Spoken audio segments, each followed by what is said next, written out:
James Blake, baby. James Blake kind of surprise released his new album, which I guess I didn't really know was happening until they were like, it's here. The Color in Anything is James Blake's third album. If you don't know him by now, I mean, you probably should. You've heard Retrograde. You've heard a couple of his tracks. He's the guy from the UK who has this really mystifyingly haunting voice that just kind of like warbles and echoes while he does this minimalist down-tempo R&B. Now, that sounds like really pretentious based on my description. Then you just described it perfectly. But it's the perfect description. I was a fan of James Blake. I liked his first two albums. I thought they were both good. There were some tracks that were great, some that were whatever. I was like, whatever with it. I tried to get into them, but everything just sounded too much the same for me at that time. Yeah. And I couldn't. But then this album came out, and big surprise. I listened to it, and I'm not gonna lie, it completely shattered my expectations. I was expecting to be like, oh, there'll be a couple good tracks. Yeah. The whole thing blew me away, and that's heavy because this is a very long album. It's, I think, 70-something minutes. I think this album's only flaw to me is it's too much of a good thing, and I'll get into that in a bit. I am so curious to see what you're gonna say. Yeah. I thought it was too long, but okay, let's go. So basically this is just a PSA telling you to listen to this album. We're not going to do a song for song, kind of just general album. Yeah, we have a couple songs that we want to talk about, but there's like a lot of tracks, so we're not going to dive into all of them because it's relatively a first impression still. Radio Silence, almost, I mean, that's a single, and I feel like that's how it starts the album. It kind of does the James Blake thing where it repeats itself. It's very repetitive, and it's almost hypnotic in the way that it pulls you in, and you're just like swirling around in his voice and the simple melodies of it. But that's his whole album. That's the whole album, but I do feel like despite that it has so many tracks, every track manages to bring a new sound or a new vibe to the table. Yes. In a way that kept me interested, even though it was 70-something minutes. And if an album's over an hour, to me, it's really challenging to keep my energy into it and just not be zoned out and be like, all right, I'm over it. And I was interested the whole way through.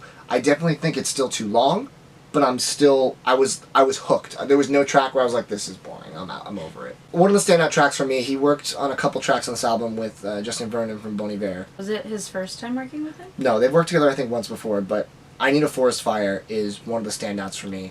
I mean, it's literally like two angels in heaven just jamming. They're like, you want to just like make a song? And like their beautiful voices just mesh together to make this gorgeous tapestry of sound. Okay, do you want me to show you something about this song? It's not going to ruin it, but it might change the way you listen to this song. Yeah, if you'd like. Does this sound like he's saying something? Avocado, avocado.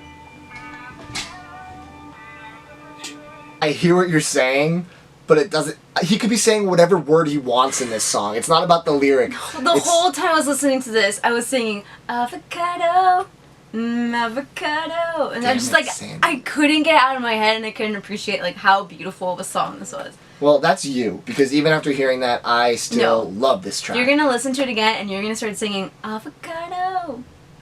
No.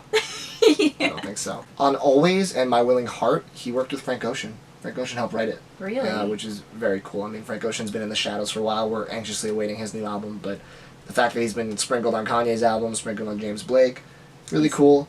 Working. And also, I read that Kanye was supposed to be on one of these tracks because him and James Blake love each other's music. Didn't work out because of timing, I'm guessing, with Life of Pablo stuff. But that would have been the only way to make this album better, if it was, in terms of, you know... Hopefully in the future that's still a possibility. I hope so. I think what really stood out to me was in The Color in Anything, it was such a beautiful, nice ballad. Like, just like a simple piano. Gorgeous. Like, you mix that in with a whole bunch of other songs that sound totally different, and it still sounds so the same and beautiful. Yeah, that's easily one of my favorite tracks on the album, the titular song. Meet You in the Maze, the closer on the album, is, I think, one of the most beautiful songs I've ever heard in my whole life. I also feel like listening to it, it evokes such a strong emotion in me. I almost have to like pause it halfway through. It's you know, it's repetitious, but it manages to keep you on this emotional level without it just running stale, and it finishes the song and it's just like, I forget the last lyric, it's like music isn't everything or something, and it just like ends and you're just like left there with your jaw on the floor. And I've never experienced that with a James Blake album before. This album is surprised us so much. It's by far his most mature work, and you know, James Blake isn't the most diverse artist, as we were talking about. He definitely has moments where he has a lot of songs that sound kind of similar, and he has a vibe, and it works for him. But there's something in this album that just makes you listen to the whole thing, even though it's so long. How many times have you listened to it? 2. Okay. I've listened to it maybe 4 times, and every time I've heard new things, and it's gotten better. I really think it'll grow on you if you don't love it now. It will. No, that's one thing that I know for sure. I don't want to say anything bad off the bat just because I know I'm going to love this album after I listen to it like for a long time. I find myself just hanging out kind of thinking of songs randomly from this album. I didn't talk about all the songs because I don't feel like it's so long that they all blur together almost. Yeah. And it's one long song. It's not a bad thing because every song is good. They could have picked any 10 songs from this album and put them together, and it would have been a masterpiece. I feel like just because he didn't really, edit himself and he made this massive, massive undertaking, it took away from it, only because of how much you have to get through to have the whole experience.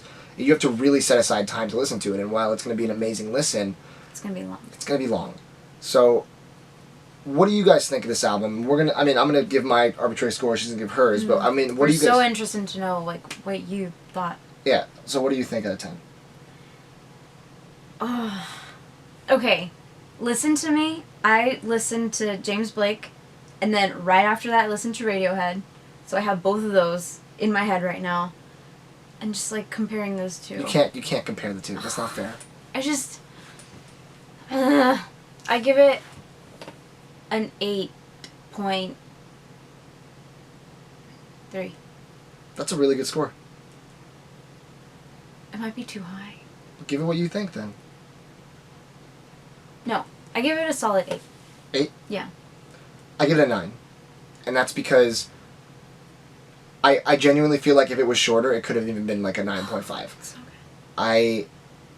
I respect what he tried to do with how long it was, and I really think he nailed every single track he recorded. He's masterful at what he does. Mm-hmm. I have no complaints about the music. I just really feel strongly that album shouldn't be as long as this one is. Especially in this day and age where you can't even be on the phone for 1 second. Yeah. So this is one of my favorite albums I've heard in a very long time. I'm still processing it because there's so much to take in. What are your favorite tracks? Love to hear about them. Cool, so you know the deal. Like us on Facebook, add us on Instagram, talk to us on any of our social media. We love hearing from you. Yeah, and if you like this, give it a thumbs up, leave a comment. If you don't like this, don't give it a thumbs down, just go away. I'm Matt. And I'm Sandy. This is Damn It, Sandy.